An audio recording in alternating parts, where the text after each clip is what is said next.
Zeynalova Samirə. Mən Elgünün dayısının yoldaşıyam. Yaxın qohumuyam. Elgün 3 gündür də, bugün 3 gündür. Bir gün qabaqda xəstəxanada olub, 4 günlük ki, Elgün yoxdur. Faciəvi şəkildə Elgünü döyüblər. Faciəvi şəkildə bizim uşağımız çox pis vəziyyətdə xəstəxanaya gəlib. Orada da canını tapşırdı.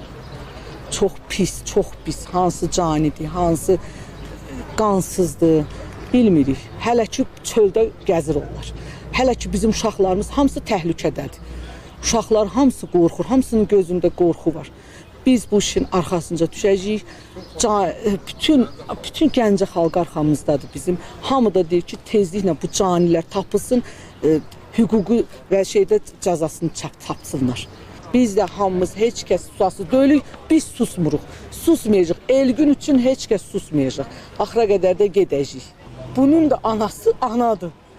Bunun da anası şok vəziyyətindədir. Anası danışa bilmir deyəni biz danışırıq. Anası pis vəziyyətdədir. Hər dəqiqə ananın üstünə həkim gəlir. Ana danışa bilmir. Ana kimin uşağını o vəziyyətə saçılır, o danışa bilmir. Zeynalov Rövşən Əsgəroğlu.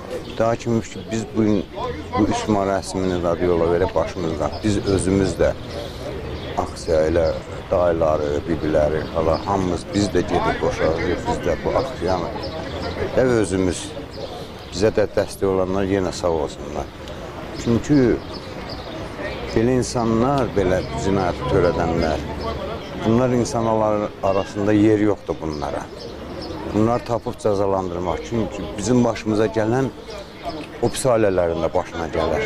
Hamının başında var bu. Hamının balası var. Hazırlığa da gedir, məktəbə də gedir. Bu gözəl balaları qorumaqdan ötürü sağ olsunlar. Bu aksiya keçirdənlərə də, dəstək olanlara da, sizə də minnətdarlığımızı bildiririk. Məmmədov Aqil, rəhmətli Elgünün dostuyam. Davaçın uşaq deyildi, dalaşın uşaq deyildi, sakit idi. Yəni davadan uzaq idi. Yəni onun bu şəkildə ölməyi, faciəvi şəkildə ölməyi bizlərdə dərindən sarsdı. Nəinki bizləri, bütün Gəncə xalqını dərindən sarsdı. Çünki valideynlər qorxurlar uşaqlarının başına belə bir iş gəlməyindən. Bu, necə deyim, çox mənfur bir hərəkətdir, alçaqlıqdır. Yəni, ədalətə sığmayan bir hərəkətdir. Yəni, biz istəyirik ki, haqq ədalət yerini tapsın. Onun bu vəziyyətdə salanlar əllərini, qollarını sallayaraq rahat şəkildə şəhərdə gəzməsinlər. Bugün onu eləyən, bugün Elgünün başına gələnlər sabahlarım hansısa bir gəncimizin, hansısa bir yaxınımızın, tanışımızın, dostumuzun başına gələ bilər. Biz bunu hiss edirik, bilirik, başa düşürük. Ona görə biz bugün onun yerinə yığılışmışıq, onun mərasiminə gəlmişik.